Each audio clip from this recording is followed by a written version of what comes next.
Provérbios capítulo 27, é a continuação de todo o contexto que nós estamos trabalhando no 25, 26, a questão do Apocalipse de Isaías. E o 27 não vai ficar diferente, vai falar de um juízo sobre todas as nações, uma transformação sobre Israel e uma elevação do povo de Deus.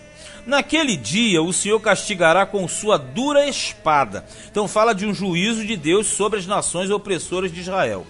Grande e forte, vamos lá. Aí fala assim, o Leviatã você sabe que é aquele apresentado no livro de Jó. Só que aqui, ele, na verdade, ele toma às vezes, assim como os outros, de inimigos do povo de Deus. Então quando fala, o Leviatã, vírgula, a serpente veloz, vírgula, e o Leviatã, aí volta o Leviatã, dá a entender outro tipo de Leviatã. A serpente tortuosa, ou seja, quando você fala o Leviatã, a serpente veloz, outro, aí fala e o Leviatã, a serpente tortuosa, que seria uma outro tipo, né? E matará o dragão que está no mar. Vamos lá. Sem querer entrar agora nesses animais, até tem como trabalhar em cima deles individualmente, que não é o caso agora. Pegando todos eles, o Leviatã, serpente veloz, Leviatã, serpente tortuosa, dragão, todos eles simbolizam os inimigos do povo de Deus através dos séculos.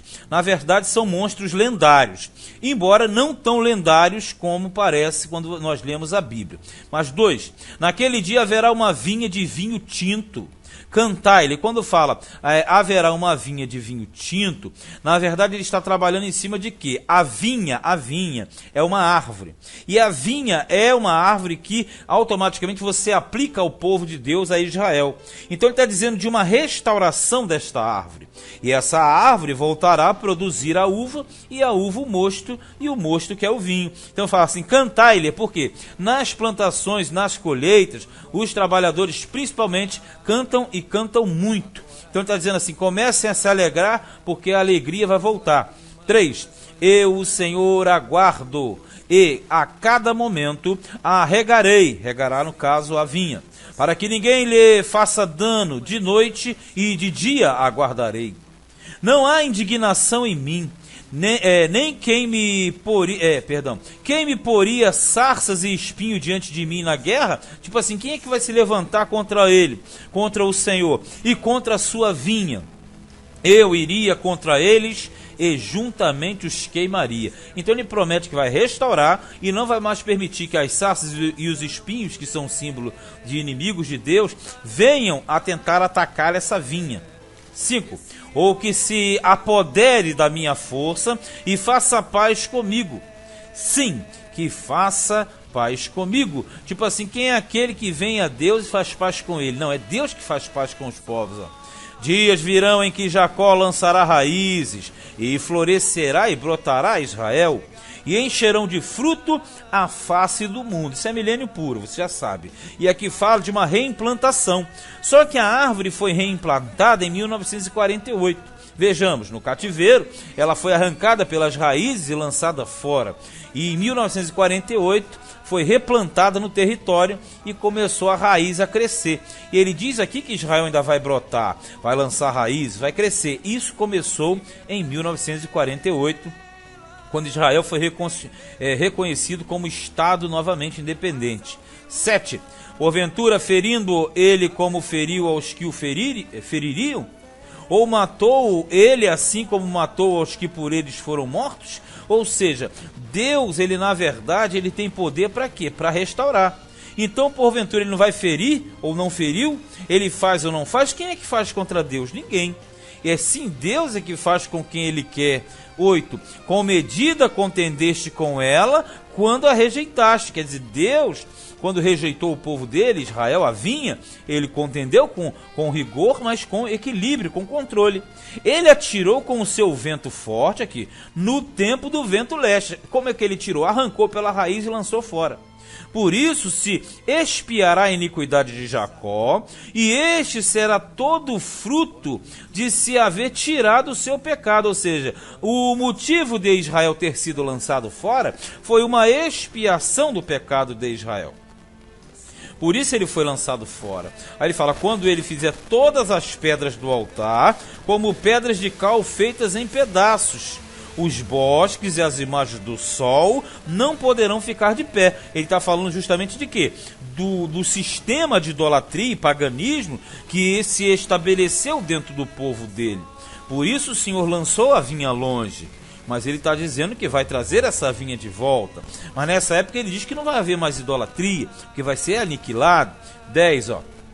Ele diz aqui claramente, ó, porque a cidade forte está solitária, que é Jerusalém, uma habitação rejeitada e abandonada como um deserto. Ali pastarão os bezerros e ali deitarão e devorarão os seus ramos. Tipo assim, a terra ficou vazia e virou habitação de pasto dos animais, de pasto para os animais. Ó. Quando os seus ramos se secarem, serão quebrados. Vindo as mulheres, os acenderão, quer dizer, os galhos secos. Porque este povo não é povo de entendimento. Por isso, aquele que o fez, olha só, não se compadecerá dele, e aquele que o formou não lhe mostrará nenhum favor. Sabe o que ele está falando aqui? Do sistema do povo dele que não teve entendimento. Como não teve entendimento, Deus não se compadeceu na hora de punir. Você fala, mas como não teve entendimento? Não teve entendimento porque não quis entender a lei de Deus. 12. E será naquele dia que o Senhor padejará o seu fruto, desde as correntes do rio até o rio do Egito. E vós, ó filhos de Israel, sereis colhidos um a um. Aí ele está falando o seguinte, porque o meu povo foi sem entendimento, lancei fora.